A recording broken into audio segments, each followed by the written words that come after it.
I have seen true horror, descended to the darkest depths of humanity, and lurking in the shadows like a child molester.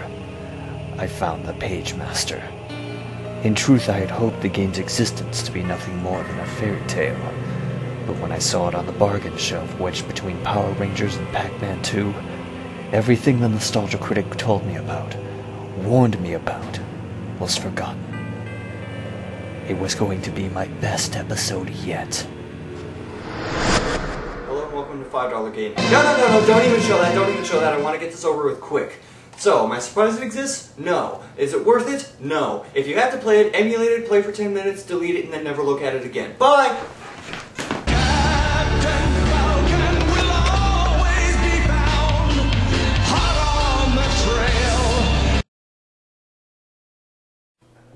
Okay, maybe it wouldn't be exactly like that. Maybe something like this.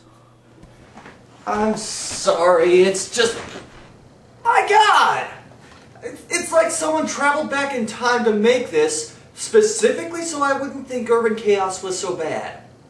For those of you who don't know, The Pagemaster is an animated film from 1994 in which Macaulay Culkin gets sucked into a book world and overcomes his fears or some pseudo-educational bullshit like that. And like any easily marketable movie, a video game was made for it. The guilty parties involved were Probe Entertainment, which was acquired a year later by Acclaim and eventually died with it, and Fox Interactive, which I'm not sure exists anymore.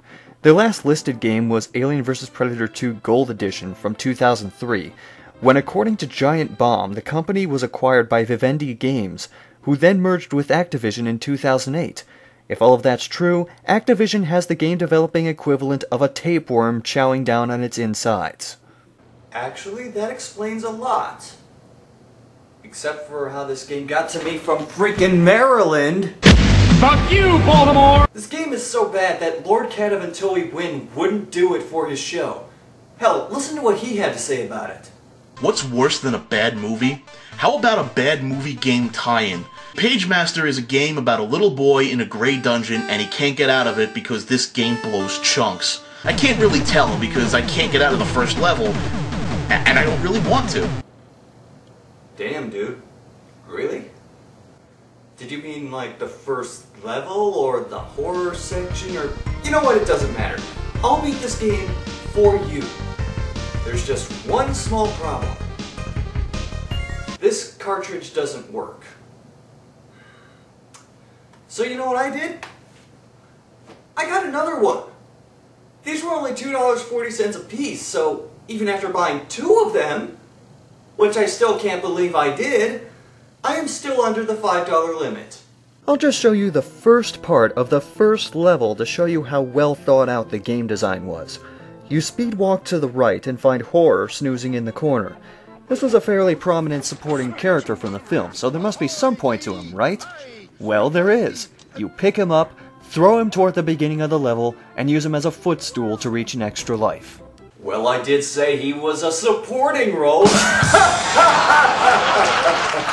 Go to hell, Fox Interactive. Why would you even bother putting your character in if you're not going to use him for anything? You're going to replace him with a square brick and get the same result. Oh well, moving on. One of the first things I noticed while playing through this was how Macaulay Culkin handles. He works his way up to a slow sprint and then slides his way around every platform while making 20-foot vertical leaps across levels, making the act of jumping gaps and jumping on enemies unnecessarily difficult. Also, did Macaulay put on some weight since the movie? Listen to the sound he makes every time he lands.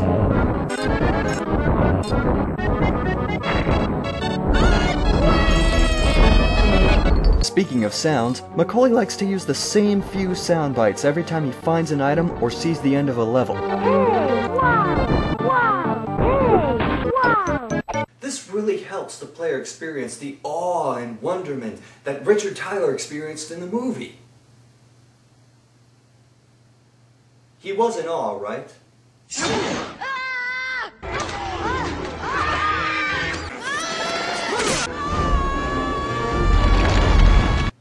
Oh, that's right. No, he wasn't. He was scared shitless.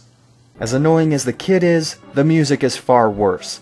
Every set of levels has only 2 or 3 different loops for the 2 or 3 different types of levels, each of which is actually a fair length, but so repetitive that you'd swear they were only about 10 seconds long. This is especially noticeable in the bonus stages and the password screen, which both use the same loop.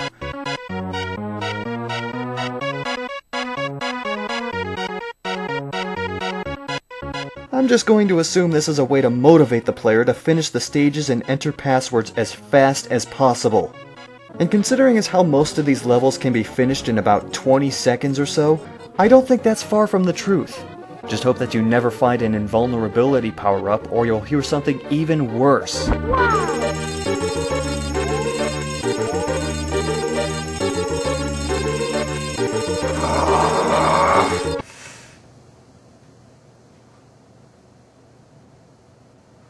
Well, okay, the sound sucks, but it could be worse, right? I mean, at least they weren't stealing sounds.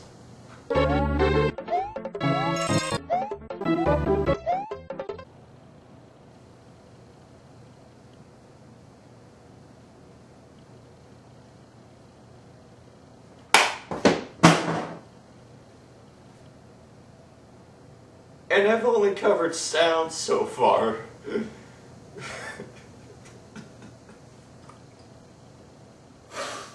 After finishing the first level, what?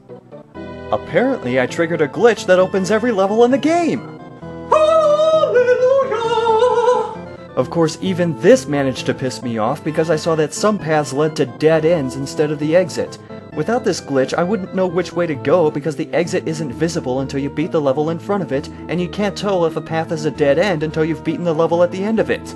Hi, I'm the Pagemaster, and I'm deliberately wasting your time.